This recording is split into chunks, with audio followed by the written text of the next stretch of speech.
Assalamualaikum warahmatullahi wabarakatuh. Sebelumnya perkenalkan, nama saya Wiwin Naimah dari kelas 4B PLB Angkatan 2020. Pada kesempatan kali ini saya akan mempresentasikan materi yang sudah disampaikan oleh Bunda Tati selaku pengampu dosen mata kuliah pendidikan anak dengan masalah sosial. Adapun materi yang akan saya sampaikan yaitu antara lain 1. Pengertian dari gepeng, pemulung, anak pemulung dan anak jalanan. 2.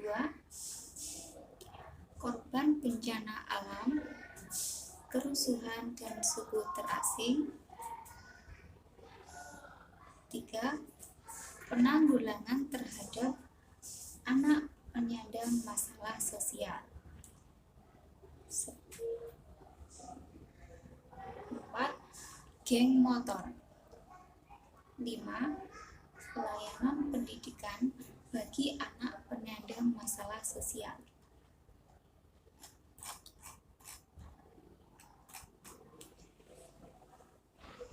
Saya mulai dari nomor 1 yaitu gepeng. Pengertian dari gepeng adalah kepanjangan dari gelandangan pengemis. Gepeng, anak pemulung atau pemulung anak dan anak jalanan banyak kita temui dan kita kenali di pinggir jalanan perkotaan maupun di pinggiran kota. Gepeng adalah singkatan dari gelandangan pengemis, yang mana istilah tersebut sudah familiar kita dengar dalam percakapan di media sosial. Akan tetapi istilah tersebut juga digunakan istilah dalam kebijakan pemerintahan yang merujuk pada sekelompok orang yang ditemui di pinggir jalan kota besar. Menurut peraturan pemerintah nomor 31 tahun 1980 tentang penanggulangan gelandangan dan pengemis, gelandangan di sini dibagi menjadi 2. 1. Gelandangan biasa. 2. Gelandangan psikotik.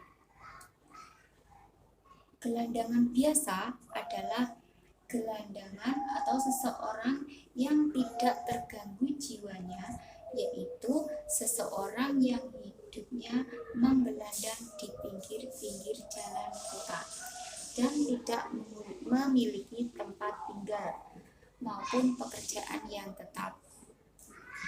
Sedangkan jenis gelandangan yang kedua disebut dengan gelandangan psikotik.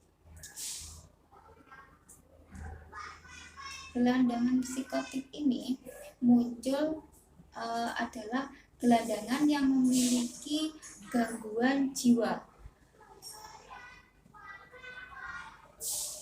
Gelandangan psikotik ini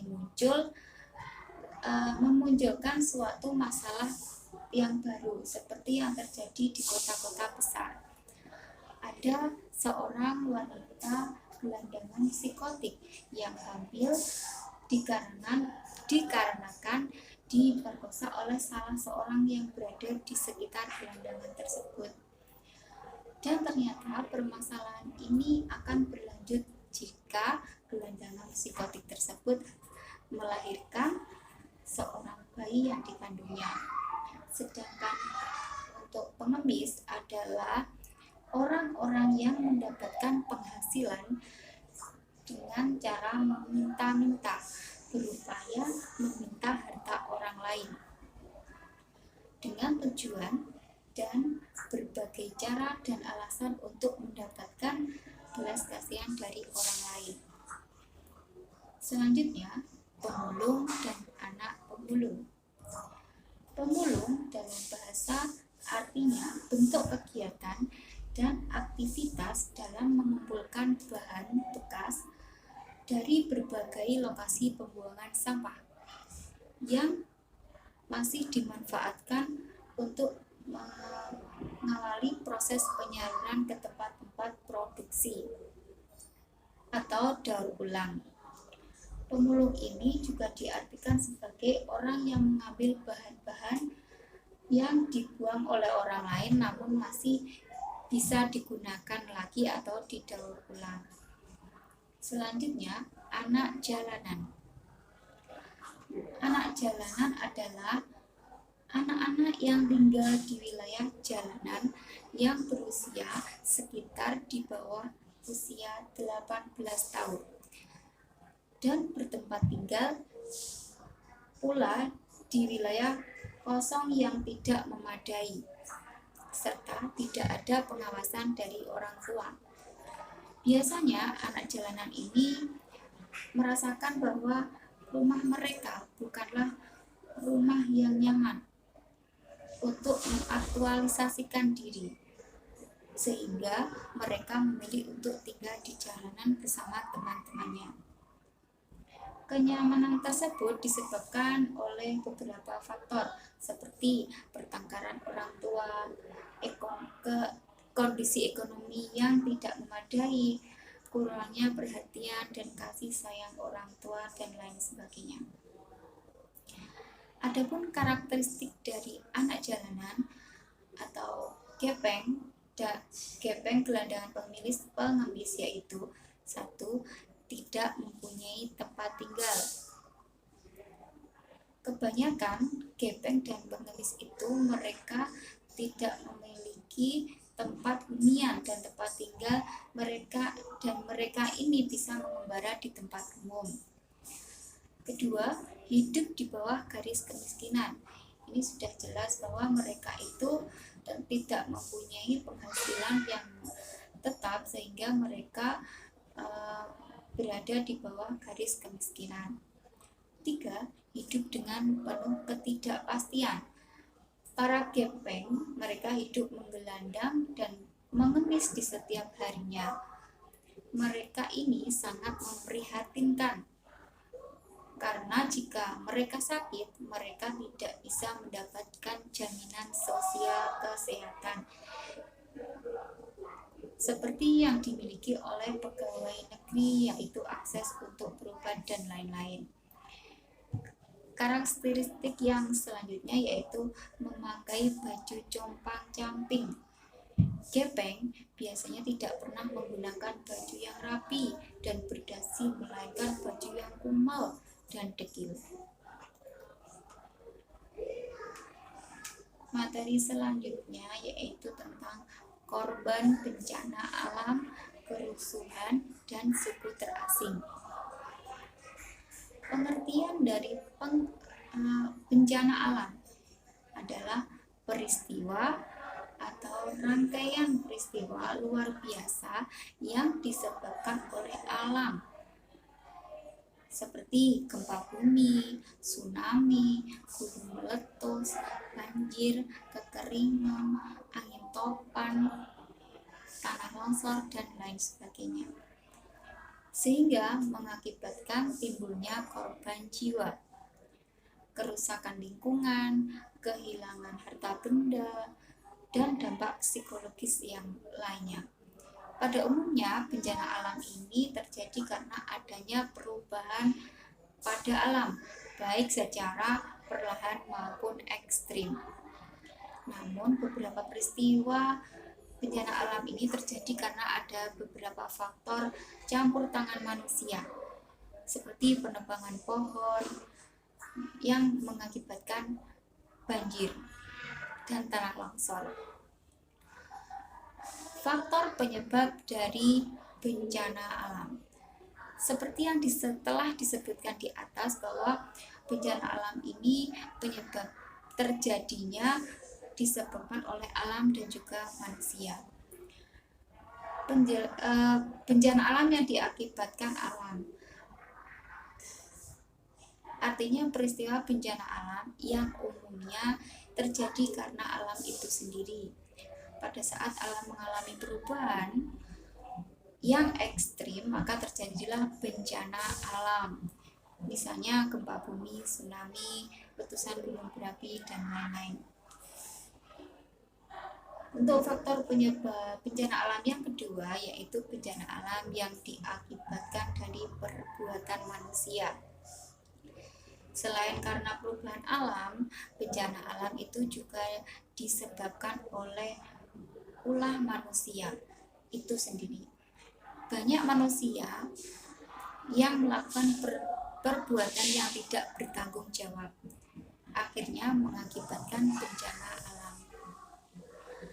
Beberapa bencana alam yang dipicu oleh manusia yaitu banjir karena membuang sampah sembarangan, tanah longsor karena penebangan hutan secara liar, kebakaran hutan karena membuka lahan baru dengan cara membakar pohon, kekeringan akibat pengambilan dan penggunaan air secara berlebihan. Selanjutnya, karakteristik dari bencana alam. Ini ada 4. 1. Gempa bumi. Ini gempa bumi ini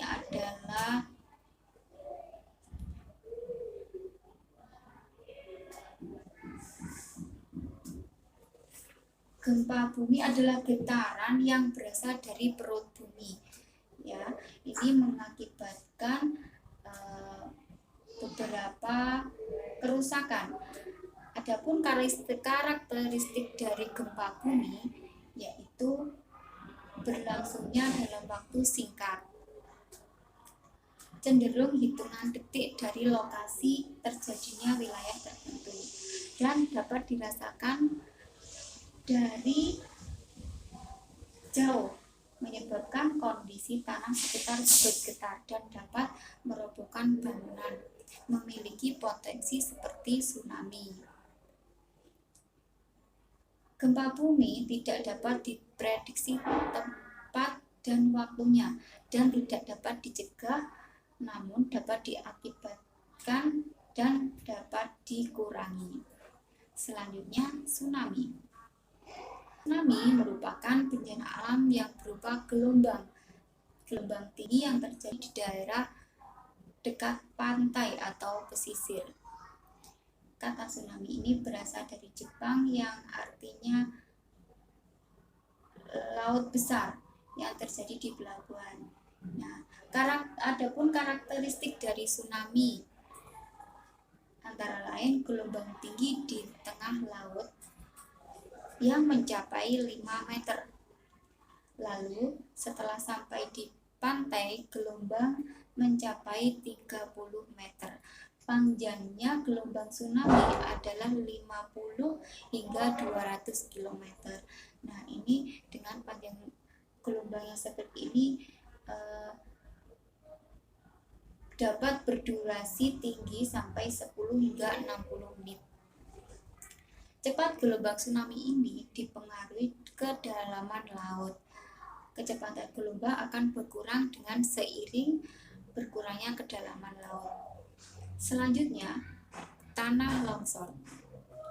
Bencana tanah longsor ini terjadi akibat longsoran tanah yang menerjang pemukiman manusia.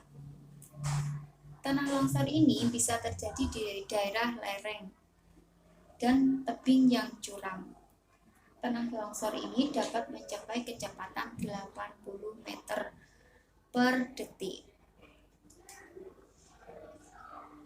Karakteristik wilayah yang akan mengalami tanah longsor dapat ditandai dengan munculnya retakan tanah di lereng yang sejajar dengan tebing.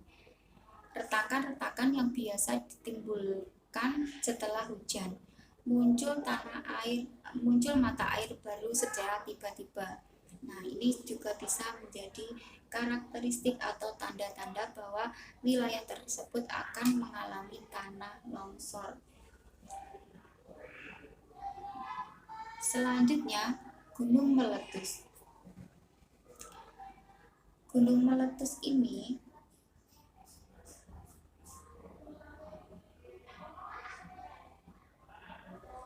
gunung yang mengalami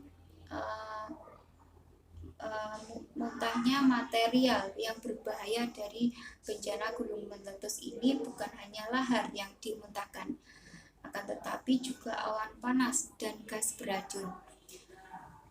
Adapun karakteristik dari gunung meletus adalah dapat ditandai dengan suhu di wilayah sekitar gunung yang naik. Mata air di sekitar gunung mengering. Terdengar suara gemuruh. Juga disertai dengan getaran dan gempa halus. Tumbuhan sekitar gunung menjadi layu.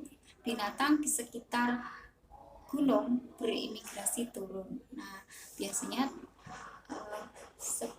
sebelum gunung meletus ini tandanya banyak hewan-hewan yang berada di atas gunung itu pada turun ke dataran rendah. Munculnya awan panas di sekitar puncak gunung, wilayah sekitar mengalami hujan abu. Ya, ini terjadi banjir lahar dingin di sungai sekitar gunung yang dapat menyebabkan longsor. Munculnya gas vulkanik beracun seperti karbon monoksida atau CO, karbon dioksida CO2, hidrogen sulfida H2S, sulfur dioksida SnO2, dan nitrogen NO2. Selanjutnya, geng motor.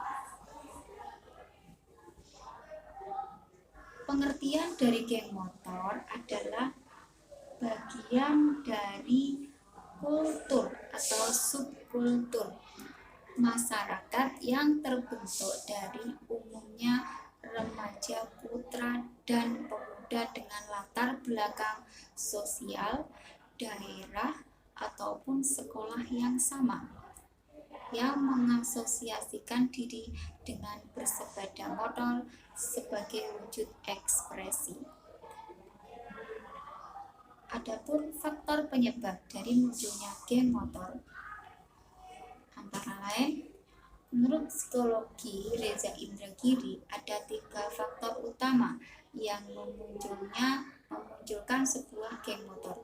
Yang pertama, faktor pendorong, yaitu psikologi anak-anak muda yang senang bergerombol dan membentuk geng karena memiliki kesamaan hobi. Yang kedua, faktor penarik, di mana ruang atau kanal untuk menyalurkan hobi dan aktivitas anak-anak muda tersumbat, sehingga yang muncul adalah kegiatan yang destruktif dan kontraproduktif dengan perkembangan psikologi remaja. Yang ketiga adalah vakumnya hukum dan lambannya respon dari aparat kepolisian. Kemunculan geng motor ini tidak secara tiba-tiba, namun butuh waktu yang panjang untuk berproses, berkonsolidasi untuk menjadi sebuah kelompok yang eksis.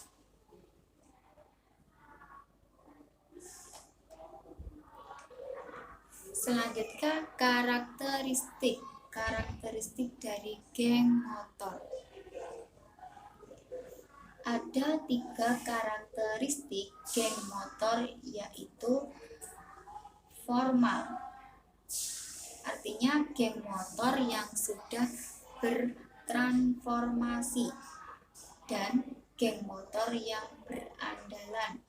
Banyak hal penyebab seorang masuk ke geng motor, baik kondisi individu, keluarga, dan lingkungan. Optimalisasi berbagai program Kemensos yang menjaga remaja dan keluarga serta sinergi berbagai lembaga di daerah dibutuhkan secara serius untuk menanggulangi masalah tersebut. Selanjutnya, penanggulangan terhadap anak penyandang masalah sosial. Adapun upaya penanggulangan untuk mengatasi masalah anak penyandang masalah sosial ada 3. 1. Preventif. Upaya preventif dalam hal ini adalah usaha yang bersifat mencegah dan antisipatif agar masalah sosial tidak timbul dalam masyarakat. Pencegahan permasalahan sosial dapat dilakukan dengan menyingkirkan dari pola-pola kejahatan dan menyandingkan serta merapatkan diri pada perilaku sesuai dengan nilai norma yang berlaku dalam masyarakat. Contohnya, memberikan contoh perilaku yang baik kepada anak-anaknya, seperti berkata sopan, bertutur kata yang baik kepada orang lain, serta menanamkan kedisiplinan sejak dini. Upaya yang kedua yaitu upaya kuratif. Upaya kuratif dimaksudnya adalah upaya kesehatan kuratif umumnya dilakukan setelah adanya muncul suatu masalah.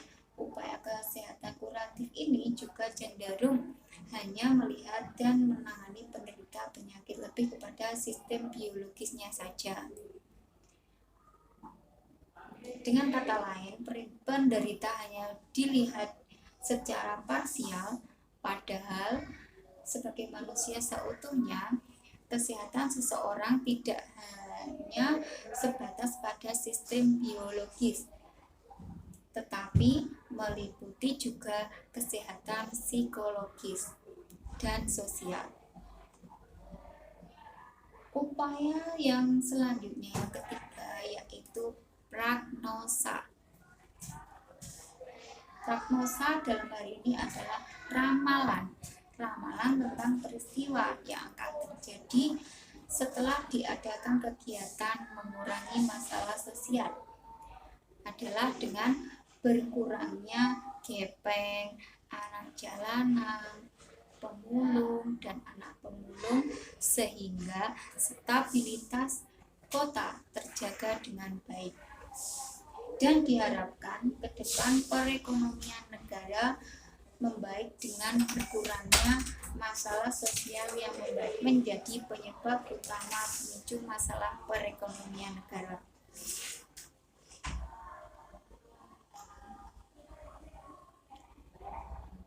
Materi yang selanjutnya, yang kelima, yaitu layanan pendidikan bagi anak penyandang masalah sosial. Jenis-jenis layanan pendidikan antara lain 1. Mobile school. Mobile school adalah pendidikan yang dilaksanakan dengan menggunakan media pembelajaran yang berupa ponsel Android atau juga laptop dengan menggunakan jaringan. Dalam hal ini bisa WiFi atau data seluler. Dan dalam hal ini pembelajaran ini juga disebut dengan pembelajaran daring atau pembelajaran dalam jaringan. Layanan selanjutnya yang kedua yaitu homeschooling. Homeschooling adalah pendidikan yang diselenggarakan di rumah peserta didik ataupun di rumah pendidik. Dalam hal ini, guru tidak mengajar pada sekolah. Nah, atau dalam kata lain, pendidikan yang tidak dilaksanakan di dalam sekolah, ya, yaitu pendidikan yang dilaksanakan di luar sekolah atau di rumah. Selanjutnya, pendidikan keterampilan. Pendidikan keterampilan adalah pendidikan yang dimana pembelajaran ditekankan pada bidang vokasi. Nah, jadi pembelajaran dalam hal ini pembelajaran akademiknya itu lebih sedikit daripada pembelajaran vokasi, atau 60% pada pembelajaran keterampilan. Diharapkan nanti peserta didik yang lulus dalam lembaga pendidikan tersebut diharapkan ke depan bisa untuk membekali sebuah keterampilan yang bisa membekali dirinya untuk di masa yang akan datang, masa depan peserta didik, untuk diri maupun keluarganya. Pendidikan keterampilan ini biasanya terdapat pada sekolah SMK, sekolah kejuruan, ya. Dalam hal ini SMK dan itu ada lagi BLK, ya, BLK, SMK. Nah, ini kursus. Selanjutnya,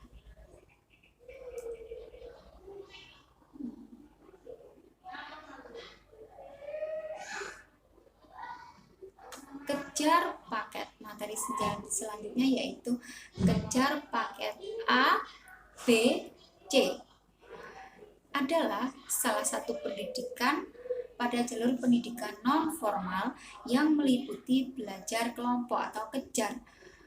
Program kejar paket A setara dengan SD. Program kejar paket B ini setara dengan SMP. Adapun kejar paket